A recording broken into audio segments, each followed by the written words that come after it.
Hello, welcome to the National Real Estate Post. Before we get started today, I want to remind you that with refis going away, loan officers, you need new verticals, commercial lending, big dough in this.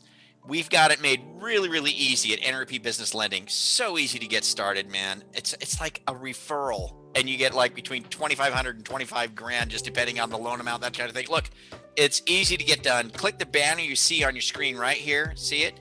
It's right down below. And you can get started with commercial lending right away. Guess what? No NMLS requirements. Yeah, that's right. Oh, yeah. Work as an independent contractor. Yeah, all that. Click the banner you see on your screen right down below. NREP Business Lending.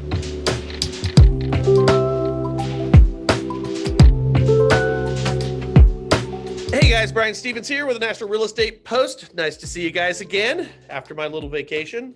I've got Tristan Ahumada, who's the CEO of Lab Coat Agents. If you guys haven't visited the site, you got to check it out. It's I got to tell you, dude, your site is so comfortable to navigate. It's just remarkable. I want your programmers. It's just a beautiful site. There's just tons of great content on there. But let's jump right into some stuff that's going on in real estate. You know, we were just talking a moment ago how Compass, they had their IPO. They were anticipated at $18 a share.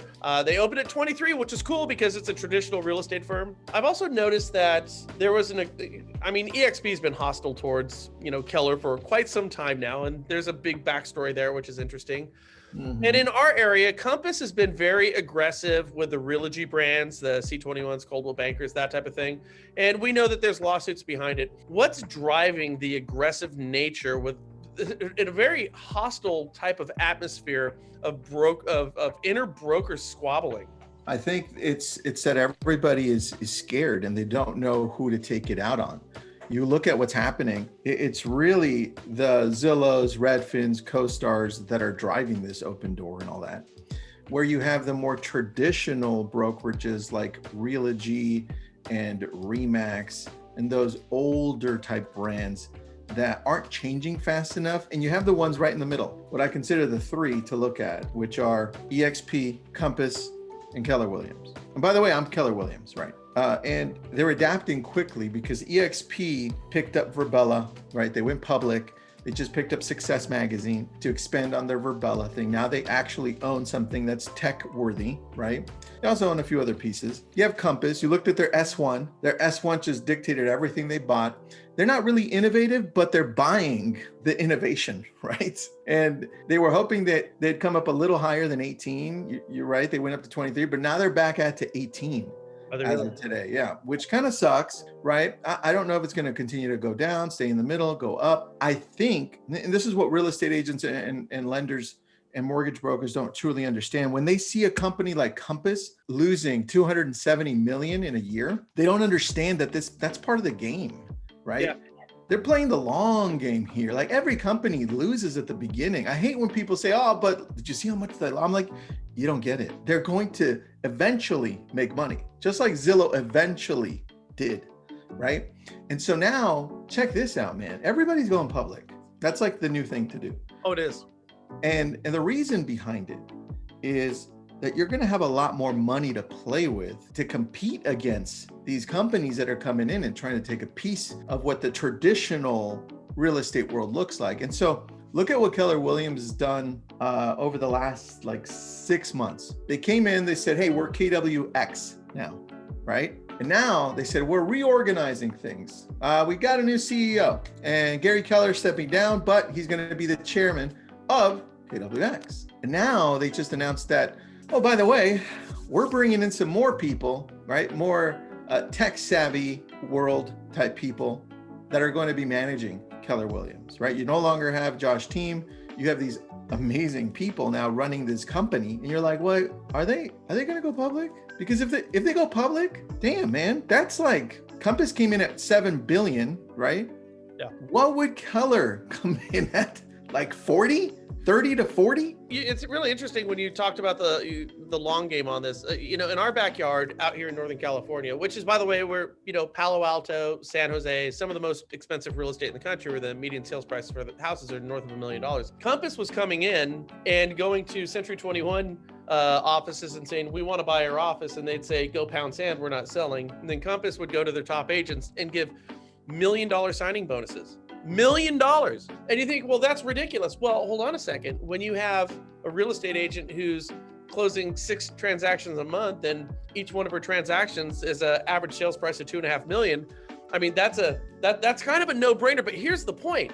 So let's say Compass goes out there and spends $50 million in bonuses on top agents. Well, now they have those top agents as they go public, and what did they get? 9 billion. So for that 50 million, they got 9 billion. You bring up a great point with Keller about them going public. You know, it's interesting. I also noticed that the CEO of RE/MAX, his name is Adam Contos. They just had their big shindig down there in Orlando, and he was going out there and he was going, you got to control the data. You got to control the data. Data is where everything's at. And I'm like, Gary Keller was talking about that stuff 4 years ago. Adam Contos, we're just going to call him Keller Light because he's talking about the same. But I get what he's doing. He's seeing the success that, frankly, this is what I think. This is not a reflection on Lab Coat agents. This is Brian Stevens speaking. But I think I think he's seen the success that Keller Williams has had navigating these waters over the past couple of years. I mean, their track record is pretty remarkable, and it comes off of a lot of the ideas that Gary's been speaking about for years. So of course, people are going to piggyback them. 2 things I want to ask you, and great points. Are the RE/MAXes, the Realogies, or the Kellers, are they going to go public and get that war chest of money so they can compete with these fintech companies? Do you think that's going to happen? And I think, yeah, go ahead. No, and how important is it to control the data in your own personal ecosystem? Yeah, great questions, dude. All right, so Keller can go public, right? I don't know if they will, but they can because they're so massive, right? Yeah. They own mortgage, they own insurance, they actually own tech, and they own a whole bunch of other things. If they do, you'll see on their S1, like everything they own. It's insane. When you look at RE/MAX and their revenue, I mean, their revenue was what? 262 million. What can you do when you go public with that? Not much. I mean, what's the damage you can do? I would assume a company like RE/MAX, I don't know that they would go public and it would even benefit them. I think a company like that would be maybe in a position to be acquired by another company who has momentum and then team up. Like, I don't know why EXP wouldn't come in and purchase, like, think of Realogy, right? They have a whole bunch of companies, right? Yep. And so does Berkshire Hathaway. So why not, in essence, do the same thing? I don't know, because RE/MAX is an older type company. They don't have a lot of revenue. A lot of people say they have a great model, but they just haven't changed fast enough. So why would anybody pick them up unless it's just for the actual agents that are in the brokerage itself, right? Or the corporation. I don't know on a smaller scale. But then you have like these little companies that have gone public that are new, like Real, REAL, right? Very similar to RE/MAX. Their stock's like at $4. I don't know what to tell you on that. I can tell you that as soon as companies that are bigger, like a Keller, goes public, then think of the billions they have to be able to purchase any company, right? And then finally compete, like literally compete. That's true. And when you look at some of these IPOs from these fintech companies, I looked at it and it was Open Door is worth more than every real estate company in the country. I said, whoa, hold on a second here. Like, how's that even possible? It's the same thing with OfferPad. And then Zillow is worth more than all the fintech companies and all the real estate companies. And, and they can lap them a couple of times. So it does seem, especially right now, that IPOs, they are the latest craze. And it'll be interesting to see what some of the bigger players decide to do out there and how those IPOs perform.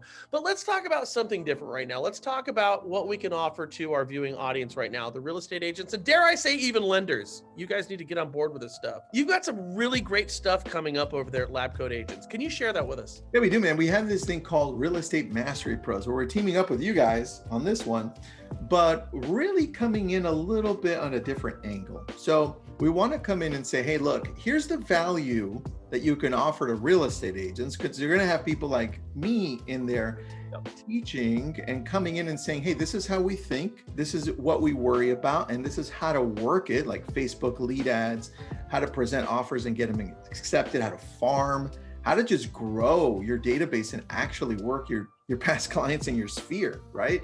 Yep. And then on top of that, right, from coming from real estate agents and professionals in the field, we then have LO calls with you guys, right? and accountability. Like, hey, you have questions, we have answers.